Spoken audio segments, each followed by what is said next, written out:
Welcome to cook book by Sandhya. ఈరోజు వీడియోలో evening snack సింపుల్గా మసాలా వడలు ఎలా చేసుకోవాలో చూద్దాం. దీనికోసం పచ్చిపప్పుని ఒక 4 గంటల వరకు నానబెట్టుకొని మిక్సీలో వేసుకొని కోర్స్గా గ్రైండ్ చేసుకోవాలి. మరీ మెత్తగా గ్రైండ్ చేసుకోకూడదు. కొద్దిగా ఒక గుప్పెడు పప్పుని తీసుకొని పక్కన పెట్టుకోవాలి. మిగతాదంతా గ్రైండ్ చేసుకోవాలి. ఇందులో ఒక ఎండుమిర్చి, కొద్దిగా అల్లము, ఒక పచ్చిమిర్చి యాడ్ చేసుకొని మెత్తగా గ్రైండ్ చేసుకోవాలి. ఇలా గ్రైండ్ చేసుకున్న తర్వాత దీన్ని వేరే బౌల్లో వేసుకోవాలి. ఇప్పుడు ఇందులో సన్నగా తరిగి పెట్టుకున్న ఆనియన్స్, అలాగే కొద్దిగా కొత్తిమీర,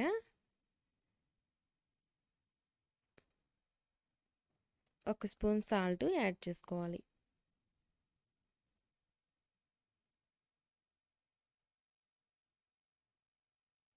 ఇప్పుడు ఈ మొత్తం చేతితో బాగా కలుపుకోవాలి. ఇలా కలుపుకున్న తర్వాత ఆయిల్ హీట్ చేసుకొని ఈ పిండిని ఒక బాల్ లాగా చిన్న చిన్న ముద్దలుగా బాల్ లాగా చుట్టుకొని అరచేతి మీద పెట్టుకొని ప్రెస్ చేసుకోవాలి.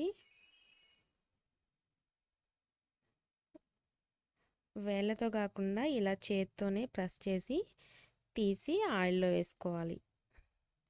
ఇలా నిదానంగా ఆయిల్లో వేసుకోవాలి. ఇలా ఒక 4-5 వరకు ఆయిల్లో వేసుకొని ఫ్రై చేసుకోవాలి.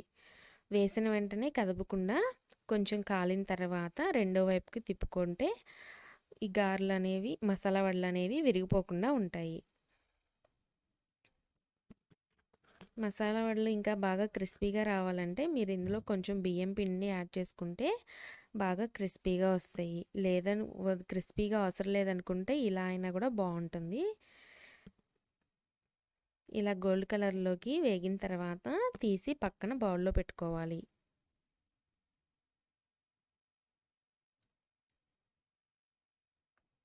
ఈ వడల్ని ఫ్రై చేసుకునేటప్పుడు ఫ్లేమ్ని మీడియం ఫ్లేమ్లో మాత్రమే ఉంచుకొని ఫ్రై చేసుకోవాలి. ఇప్పుడు మిగిలిన పిండిని కూడా వడల్లాగా వేసుకొని ఫ్రై చేసుకోవాలి.